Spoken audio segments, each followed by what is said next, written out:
दोस्तों इस वीडियो में इलेक्ट्रिशियन ट्रेड थ्योरी से संबंधित कुल 25 क्वेश्चन है और सभी क्वेश्चन को हम विस्तार से आपको समझाएंगे। सभी क्वेश्चन को लास्ट तक देखना, विश्वास दिलाता हूं कि आपके लिए बहुत महत्वपूर्ण रहेंगे। किसी भी कंपटीशन एग्ज़ाम की आप तैयारी कर रहे हैं, इलेक्ट्रिशियन ITI के लिए ये बहुत इंपॉर्टेंट क्वेश्चन है।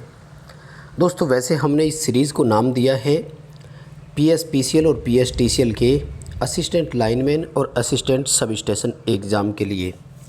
वैसे ये हमारा पार्ट 2 है। पार्ट 1 हम पहले से अपलोड इसका कर चुके हैं, यानी सीरीज़ 1 दे चुके हैं, ये सीरीज़ 2 है। और आपसे निवेदन रहेगा कि आप दोनों वीडियो को ज़रूर देखें। नमस्कार दोस्तों, वीके नॉलेज इलेक्ट्रिकल में आप सभी का स्वागत है। दोस्तों इलेक्ट्रिशियन थ्योरी की ये क्वेश्चन है और आपके लिए बहुत इंपॉर्टेंट है। चलिए क्वेश्चन से शुरू करते हैं। आज का हमारा नंबर 1 सवाल है आपकी स्क्रीन पर कि दो तारों का प्रतिरोध 25 ओम आता है जब वो सीरीज में जुड़े हुए हैं, वहीं दो तारों का प्रतिरोध 6 ओम आता है जब वो समांतर में संयोजित है। तो बताइए दोनों तारों का प्रतिरोध कितना कितना है। साधारण सा सवाल है, आई थिंक सभी समझते होंगे। सीरीज में दो तारों का प्रतिरोध आता है 25 ओम, तो देखिए ए ऑप्शन नहीं हो सकता क्योंकि इसका सीरीज होते ही 30 ओम बन जाएगा। उसके बाद में डी ऑप्शन नहीं हो सकता क्योंकि सीरीज़ में 20 ओम ही आएगा, 25 नहीं बनेगा। अब बात करें बी और सी में, तो देखो समांतर में 6 ओम आता है तो सी नहीं हो सकता क्योंकि 5 ओम वाला है, समांतर में 5 ओम से भी फिर कम आएगा। आपको दोस्तों कैलकुलेट करने की ज़रूरत नहीं है, सिर्फ इतना सोचना था जिस तरह से मैंने आपको बताया है। क्वेश्चन का आंसर बी होगा। 10 ओम और 15 ओम उन दोनों रेजिस्टेंस की वैल्यू है, यानी हमारा बी उत्तर यहाँ पर बिल्कुल सही रहेगा। दोस्तों वीडियो के डिस्क्रिप्शन में आपको लिंक दिया हुआ है, हमारा ऐप डाउनलोड ज़रूर करें। किसी कंपटीशन एग्ज़ाम की तैयारी आप कर रहे हैं तो उसके लिए वीडियो कोर्स अवेलेबल है, आपको वहां पर ऑप्शन मिल जाएगा। टेलीग्राम का लिंक भी डिस्क्रिप्शन में है, ज़रूर ज्वाइन करें, PDF वहां पर आपको मिल जाएगी। सेकंड सवाल, DC सीरीज मोटर का ग्राफ फुल लोड तक और उसके बाद जब फुल लोड से ऊपर जाता है यानी ओवरलोड होता है तो ग्राफ किस तरह से चलता है। दोस्तों DC सीरीज मोटर का ग्राफ पूछा है और कौन सा, टॉर्क आर्मेचर ग्राफ पूछा है। सॉरी, इंग्लिश और हिंदी में क्वेश्चन थोड़ा सा अधूरा है, तो इंग्लिश में टॉर्क आर्मेचर करंट दिया हुआ है, यानी आर्मेचर करंट जब बढ़ता है तो टॉर्क पर क्या प्रभाव पड़ता है। तो हम सब जानते हैं ग्राफ पहले जो है वो हल्का ऊपर उठता है और उसके बाद एक सीधी रेखा में जाता है।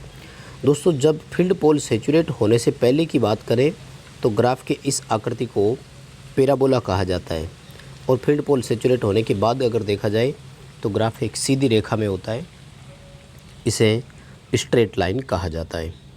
यानी फुल लोड तक पैराबोला और उसके बाद स्ट्रेट लाइन यानी सीधी रेखा होती है। इसको सवाल को वो अपन को अलग तरीके से भी दे सकता है। कैसे देगा कि फील्ड पोल संतृप्त होने से पहले और फील्ड पोल संतृप्त होने के बाद आकृतियाँ कैसी होती है। उत्तर सेम रहेगा, पहले पैराबोला और बाद में स्ट्रेट लाइन। अगला सवाल, एक ट्रांजिस्टर को शांत अवस्था में कहा जाएगा जब उस पर कोई भी सिग्नल अप्लाई नहीं किया जाता है। सिंपल सा आंसर है, एक लाइन आप कंप्लीट याद रख लीजिए, आपको और कुछ भी नहीं करना, कि एक ट्रांजिस्टर पर जब no signal applied to the input, यानी इसके इनपुट में कोई भी सिग्नल नहीं दिया जाता है तो ट्रांजिस्टर की इस अवस्था को शांत अवस्था, क्यूसेंट स्टेट कहा जाता है। अगला सवाल हमारा है कि यदि कॉइल स्पान पोल पिच से कम हो तो वाइंडिंग को क्या कहेंगे। दोस्तों कॉइल स्पान जो होता है ये होता है वास्तविक वाइंडिंग की हमने किस पर की, और पोल पिच होती है वह कैलकुलेशन जिसके अनुसार हमें गणना करनी चाहिए या वाइंडिंग करनी चाहिए। तो इस पिच के अनुसार वाइंडिंग होती है 3 तरह की। पहले मैं आपको पोल पिच का फॉर्मूला बताता हूँ, number of slot upon number of pole, ये फॉर्मूला होता है। अब मान लीजिए किसी कैलकुलेशन के दौरान हमारे पोल पिच का मान 6 आता है और यदि हम वाइंडिंग को पोल पिच 6 लेते हुए ही करते हैं, यानी कॉइल स्पान का मान भी 6 हो, तो इस वाइंडिंग को कहा जाता है होल पिच वाइंडिंग, यानी पूर्ण पिच वाइंडिंग के नाम से ही जानी जाती है। और इसको फुल पिच वाइंडिंग भी बोल सकते हो, एक ही बात है। यदि हम इसे 5 पिच लेते हुए इसकी वाइंडिंग करते हैं तो इस वाइंडिंग को, यानी पोल पिच की अपेक्षा कॉइल स्पान कम हो गया तो इसको फ्रैक्शनल पिच यानी आंशिक पिच के नाम से जाना जाता है। और यदि आप इसको 7 पोल पिच लेते हुए वाइंडिंग करते हैं, यानी कॉइल स्पान 7 करते हैं, तो इस वाइंडिंग को लॉन्ग पिच वाइंडिंग कहा जाता है। यानी पिच से अधिक, पिच से कम और पिच के बराबर, तीन तरह से लेते हैं तो फुल पिच, फ्रैक्शनल और लॉन्ग पिच, तीन अलग अलग पिच के नाम से जाना जाता है। अगला सवाल है कि वर्षा के कारण एक स्ट्रिंग की दक्षता पर क्या प्रभाव पड़ता है। स्ट्रिंग बोलते हैं दोस्तों माला इंसुलेटरों को। यानी जब इंसुलेटर यूँ एक डिस्क वाले इंसुलेटर जब लाइन में जुड़े होते हैं तो इनको स्ट्रिंग इंसुलेटर के नाम से जाना जाता है। दोस्तों ध्यान रखें, जब वर्षा के कारण इंसुलेटर गीला हो जाता है तो इसकी रिलेटिव कैपेसिटेंस जो है वो बढ़ती है, ठीक है। और रिलेटिव कैपेसिटेंस बढ़ने के कारण जो स्ट्रिंग की एफिशिएंसी है वो भी बढ़ जाती है। क्वेश्चन का आंसर अपना डी होगा, इट्स इम्प्रूव्ड। यानी स्ट्रिंग की दक्षता बढ़ती है, ध्यान रखना है। यानी वर्षा से एक तरह से ये कहें कि इंसुलेटर की स्ट्रिंग एफिशिएंसी जो है वो अच्छी हो जाती है, सुधर जाती है। अगला हमारा सवाल है कि किस कारण से वोल्टेज में बढ़ोतरी होने से मध्यम और दीर्घ संचरण लाइन में वोल्टेज प्राप्ति की तुलना में, ये प्राप्ति नहीं है सॉरी वोल्टेज ड्रॉप है, की तुलना में विनियमन अधिक होता है। यानी सवाल ये पूछ रहा है कि वोल्टेज रेगुलेशन जो है वो वोल्टेज ड्रॉप ना हो करके उसका ज़्यादा आ रहा है प्राप्ति सिरे पर। तो हम सब जानते हैं कि ट्रांसमिशन लाइन में ऐसे प्रभाव को फेरेंटी प्रभाव कहा जाता है। त्वचा प्रभाव के नाम से इनको जाना जाता है। सॉरी, फेरेंटी प्रभाव बोलते हैं, त्वचा प्रभाव तो स्किन इफेक्ट होता है, सॉरी फेरेंटी प्रभाव ही है ये। और इस पर डिटेल से मैंने क्लास आपको दी हुई है, आप प्ले लिस्ट में जाकर देख सकते हैं। और इसमें क्या होता है, कारण क्या है, कारण होता है जब लाइन पर या तो नो लोड हो या फिर हल्का भार हो, यानी लाइटली लोड हो। हल्का भार या नो लोड अगर है तो इसमें क्या होता है कि लाइन की कैपेसिटेंस होती है, कैपेसिटेंस के कारण चार्जिंग करंट चलती है और चार्जिंग करंट के कारण लाइन में जो वोल्टेज होती है वो एडिटिव यानी जुड़ने वाली प्रकृति की होती है, तो वो जुड़ करके ज़्यादा हो जाती है। फेरेंटी प्रभाव आएगा, इसका सी उत्तर आएगा। अगला सवाल है कि निम्न में से कौन सी डीसी ट्रांसमिशन की लाइन नहीं है। डीसी में ट्रांसमिशन लाइनें होती है तीन तरह की। मोनोपोलर, इसमें एक वायर भेजा जाता है और वो भी नेगेटिव भेजते हैं, ठीक है। होमोपोलर, होमोपोलर में क्या होता है कि एक से अधिक तारे एक साथ भेजते हैं, जैसे पॉजिटिव की है तो पॉजिटिव की बहुत सारी तारे एक साथ भेजते हैं। और बाईपोलर, ये सामान्य ट्रांसमिशन लाइन होती है जिसमें पॉजिटिव और नेगेटिव दोनों भेजते हैं। यूनिपोलर नाम से कोई डीसी में ट्रांसमिशन लाइन नहीं होती है, ध्यान रखना। हालांकि मोनोपोलर जो है ये यूनिपोलर के जैसा ही बिहेव करती है, क्योंकि यूनि का मतलब भी एकल होता है और मोनो का भी मतलब एकल ही होता है। लेकिन यहाँ पर थोड़ा सा फ़र्क है। मोनोपोलर वाले में क्या है कि हम नेगेटिव तार भेजते हैं, यानी एक मोनोपोली रखते हैं हम, ठीक है, साथ में, क्योंकि पॉजिटिव तार अगर भेजेंगे तो नेगेटिव वो कहीं से भी यूज कर सकते हैं। चलिए ज़रा बात करेंगे अगले सवाल पर, और वो है कि Indian railway single phase traction system जो होता है, एकल फेज कला प्रणाली की बात कर रहा हूँ मैं, सिंगल कला, ठीक है। इसमें जो ट्रैक्शन जॉब होती है, खिंचाव कार्य है, तो इसमें 25 किलोवोल्ट और 50 हर्ट्ज की फ्रीक्वेंसी होती है। 25,000 वोल्ट और 50 हर्ट्ज फ्रीक्वेंसी इसमें यूज किया जाता है सिंगल फेज सप्लाई सिस्टम में, रेलवे का जो ट्रैक्शन होता है इसमें। दोस्तों अच्छा क्वेश्चन है, इसे याद जरूर रखना, पेपर में आ सकता है सवाल। अगला हमारा सवाल है, एक ओवन 220 वोल्ट पर 16 एम्पियर का करंट लेता है। हमें इस करंट को 12 एम्पियर करना है। बताइए कितने ओम का प्रतिरोध सीरीज में लगाएं। भाई साधारण सी बात है, पहले ये देख लो कि 220/16 करो, अब कितना रेजिस्टेंस आ रहा है। दोस्तों ये लगभग 13.55 के आसपास आएगा, ठीक है, 13.55 ओम आएगा। हमें चाहिए कितना कि 220 में 12 एम्पियर करंट ले, तो लगभग ये आएगा 18.75 ओम। यानी इसका रेजिस्टेंस 18.75 होना चाहिए था, जबकि इसका रेजिस्टेंस है कितना, 13.55। ये माइनस जब आप करोगे तो अंतर आएगा लगभग 4.58 का आएगा दोस्तों, ठीक है। तो सी उत्तर रहेगा इसका। करना क्या है, मतलब पहले रेजिस्टेंस 16 एम्पीयर के हिसाब से निकाल दो, फिर 12 एम्पीयर के हिसाब से निकाल दो। दोनों कैलकुलेशन में अंतर देख लो, रेजिस्टेंस का जितना अंतर आ रहा है उतने ही ओम के प्रतिरोध की हमें आवश्यकता और है। अगला हमारा सवाल है कि 80 वोल्ट विद्युत वाहक और 2 ओम आंतरिक प्रतिरोध वाली एक बैटरी को 200 वोल्ट के सप्लाई सोर्स से हमें चार्ज करना है। वहीं चार्जिंग करंट का मान 5 एम्पीयर रखना है।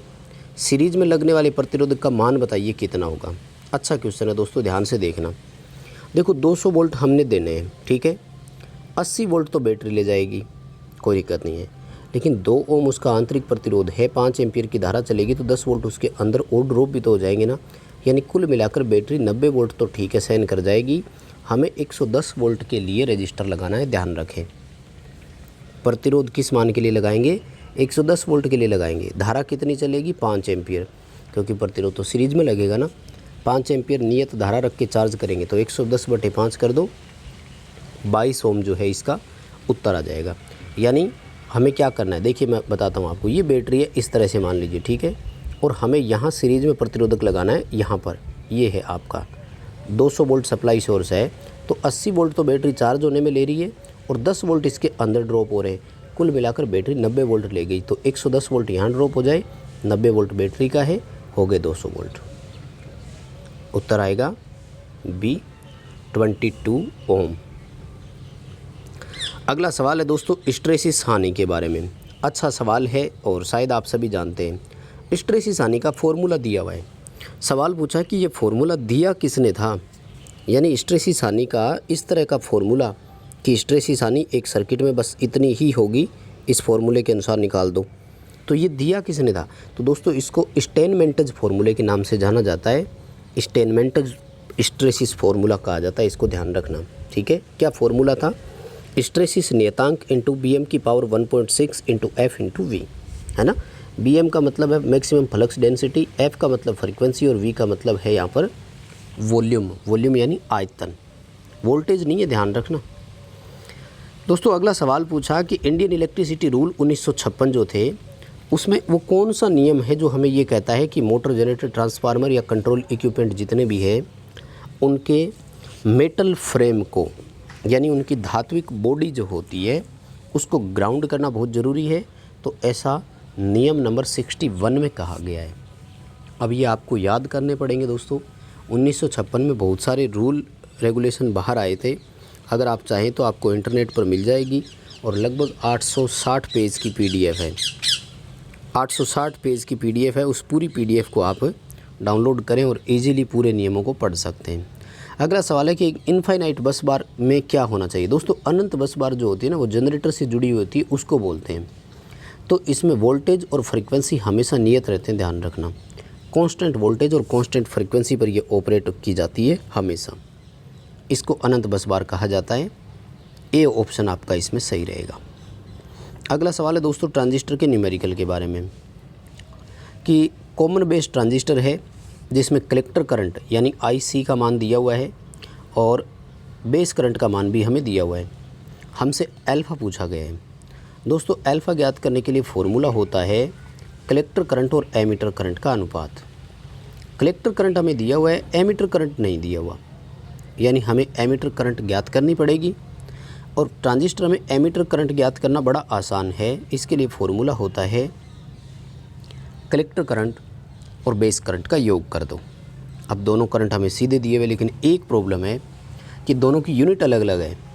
तो देखो कलेक्टर धारा 0.96 मिली एम्पियर है, ये तो ठीक है, लेकिन जो बेस करंट है इसका देखो मिली एम्पियर में कैसे कन्वर्ट करते हैं।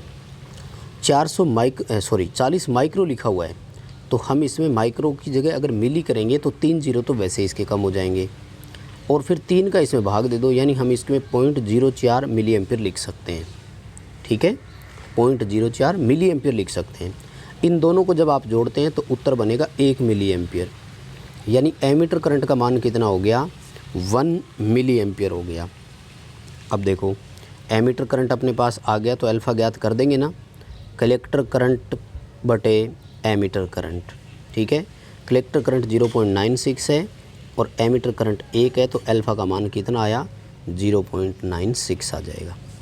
क्वेश्चन का आंसर अपना बी रहेगा। काफ़ी अच्छा क्वेश्चन है दोस्तों, इसे आराम से क्लियर कीजिएगा। लेकिन पेपरों में आजकल सवाल आने लग गए हैं, इसलिए इनको छोड़ना नहीं है, ये ध्यान रखें। बहुत अच्छे से आप इनका उत्तर करें।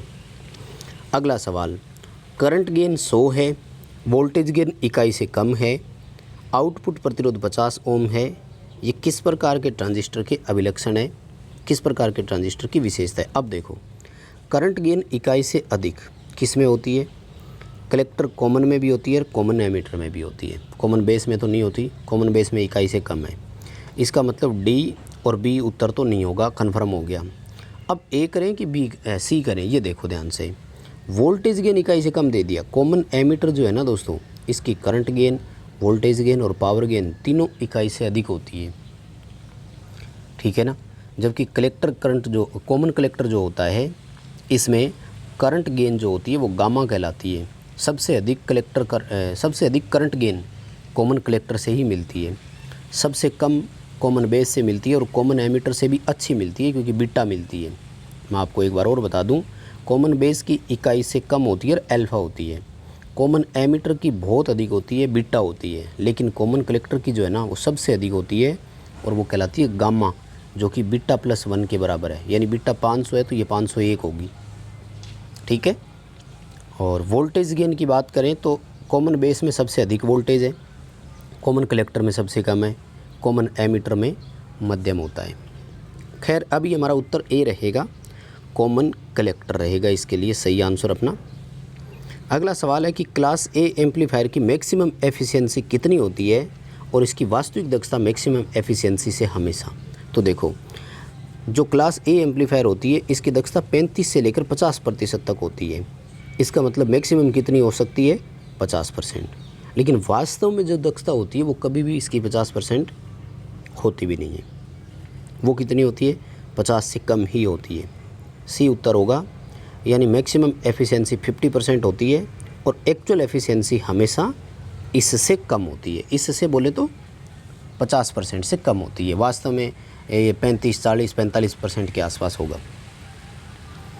अगला सवाल है, निम्न में से कौन सी वायरिंग प्रणाली बहुत महंगी है। तो सबसे महंगी तो कंड्यूट पाइप वायरिंग ही पड़ती है दोस्तों, चाहे वो अंडरग्राउंड हो चाहे वो सरफेस वाली वायरिंग हो। दोनों तरीके से अगर आप देखेंगे तो सबसे अधिक कंड्यूट पाइप वायरिंग ही महंगी होती है। सबसे सस्ती का अगर सवाल होता तो फिर हम क्लीट वायरिंग करते, क्योंकि ये पूर्णतया टेम्परेरी वायरिंग है, अस्थायी वायरिंग है। अगला सवाल है कि ट्रांसफार्मर तेल में कौन सा रासायनिक गुण है। दोस्तों ट्रांसफार्मर तेल में 3 गुण होते हैं, इलेक्ट्रिकल, केमिकल और फिजिकल। तो जो फ्लैश पॉइंट है 140 डिग्री सेंटीग्रेड होता है, अधिकतम तापमान जिस पर तेल वाष्पीकृत हो जाता है, ये इसका भौतिक गुण है। पोर पॉइंट व न्यूनतम जिस पर आसानी से प्रवाहित होता रहे तापमान, ये भी भौतिक गुण है। और विस्कोसिटी यानी resistance of flow of liquid, ये विस्कोसिटी है, ये भी भौतिक गुण है। वाटर कंटेंट और एसिडिटी जो है ना, वाटर कंटेंट ppm में होता है, पार्ट पर मिलियन, ठीक है। ये इसके रासायनिक गुणों में आता है। और रासायनिक गुण 2 ही होते हैं, कौन कौन से, एक तो एसिडिटी और एक वाटर कंटेंट। अगला सवाल है, किसी रेफरेंस बस के लिए निम्न में से कौन से पैरामीटर अज्ञात होते हैं। अज्ञात मतलब जिसका पता नहीं है, अननोन है। और रेफरेंस बस का दूसरा नाम स्लैक बस भी है। तो मैंने इंग्लिश में स्लैक लिखा है, हिंदी में रेफरेंस लिखा है। स्विंग बस, स्लैक बस या रेफरेंस बस के नाम से जानते हैं। और इसमें P और Q दोनों ही अननोन होते हैं, यानी एक्टिव पावर और रिएक्टिव पावर दोनों ही हमें पता इसमें नहीं होती है। और अगर मान लीजिए इसमें पूछ लेते कि किसी स्लैक बस में यानी रेफरेंस बस में कौन से पैरामीटर ज्ञात होते हैं, यानी नन पैरामीटर पूछ लेते तो फिर डी उत्तर कर देते। वोल्टेज और फेज एंगल जो होते हैं वो ज्ञात होते हैं। इस पर दोस्तों मैंने अभी रिसेंटली क्लास दी है, उम्मीद करूँगा आपने देख लिया होगा।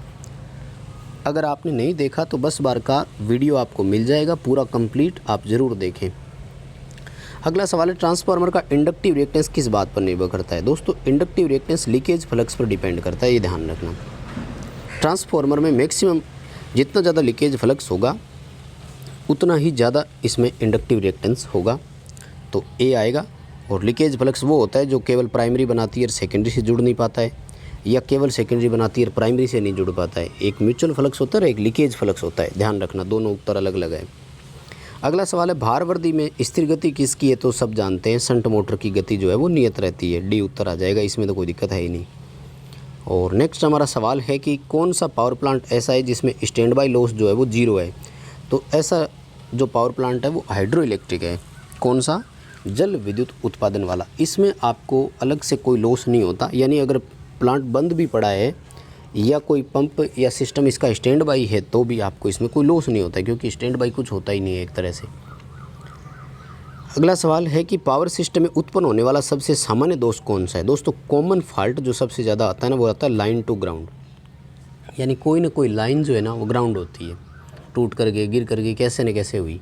यानी सबसे बड़ा फॉल्ट जो आता है पावर सिस्टम में, डिस्ट्रीब्यूशन और ट्रांसमिशन की बात करूँगा मैं ज़्यादातर तो लाइन टू ग्राउंड आता है, इसमें सबसे ज़्यादा फॉल्ट आता है। और अगला सवाल है कि जब एक सर्किट ओपन होता है तो इसकी वोल्टेज हमेशा मैक्सिमम होती है। ठीक है, मान लीजिए ये हमारा सोर्स है 240 वोल्ट का और ऐसे हमारे 2 रजिस्टर लगे हुए थे, तो जो ओपन रजिस्टर होगा इस पर हमेशा सप्लाई के बराबर वोल्टेज होगी। एक खुले परिपथ में वोल्टेज मैक्सिमम होता है और एक शॉर्ट सर्किट में वोल्टेज मिनिमम होती है। ठीक है, अच्छा सवाल है, उम्मीद करूँगा सभी को समझ में आ गया होगा। अगला सवाल है कि लोड लाइन और डायोड की जो विशेषता वक्र बनाया जाता है उसमें कट ऑफ बिंदु जो आता है ना, ऐसे जहाँ कट ऑफ बिंदु बनाया जाता है उस कट ऑफ पॉइंट को क्या बोलते हैं, तो इसको क्यूसेंट पॉइंट या शांत बिंदु के नाम से जाना जाता है। शॉर्ट में इसको क्यू पॉइंट बोलते हैं। ये भी ठीक क्वेश्चन है, मैंने कई बार बताया। जैसे क्लास ए एम्पलीफायर में कहाँ से लिया जाता है क्यू पॉइंट, क्लास बी में कहाँ से लिया जाता है, ये सब डिटेल आती है इसमें। तो ये उत्तर अपना सही रहेगा। बस दोस्तों, यही थे आज के 25 क्वेश्चन। कमेंट करके ज़रूर बताना आपको कैसे लगे। वीडियो को लाइक करना ना भूलें। चैनल पर नए हो तो चैनल को सब्सक्राइब ज़रूर करें और उम्मीद करता हूँ आप अपने दोस्तों को भी इस वीडियो को शेयर ज़रूर करोगे। बहुत धन्यवाद सभी को।